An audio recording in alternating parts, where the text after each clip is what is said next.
Dear viewers, আসসালামু আলাইকুম। তো আশা করি সকলে ভালো এবং কি সুস্থ আছেন। তো বরাবরের মতো আপনাদের মাঝে আবার একটি নতুন ভিডিও নিয়ে হাজির হলাম। তো আপনার ভিডিওর স্ক্রিনে যে মাছগুলো লক্ষ্য করতে পারছেন, এগুলো হলো গিয়ে অরিজিনাল দেশি শিং মাছের পোনা।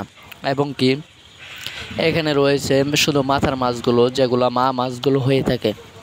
কারণ অনেক চাষি ভাইয়েরাই একান্তই মা মাছ খুঁজে থাকেন, তারা আমাদের সাথে যোগাযোগ করতে পারেন। একান্তই যদি মা মাছ চাষ করেন তাহলে দেখা গেল খাওয়ান খরচও খুব কম পড়বে এবং কি অল্প দিনে আপনারা বাজারজাত করতে পারবেন। পুরুষ মাছ থেকে মা মাছগুলো অতি দ্রুতই গ্রোথ বেড়ে থাকে, এটা আমরা অনেকেই জানি।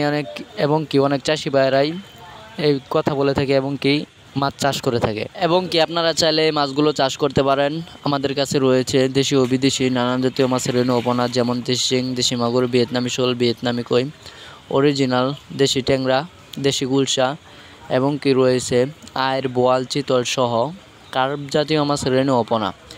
তো অবশ্যই আপনারা যারা ভালো উন্নত মানের মাছের পোনাগুলো খুঁজছেন, তারা আমাদের ভিডিওর স্ক্রিনে দেওয়া নম্বরে আমাদের সাথে যোগাযোগ করে ভালো মানের পোনাগুলো ক্রয় করতে পারেন। এবং কি এই মাছগুলো আপনারা যে কোনো জলাশয় এবং কি যে কোনো পুকুরে চাষ করতে পারবেন।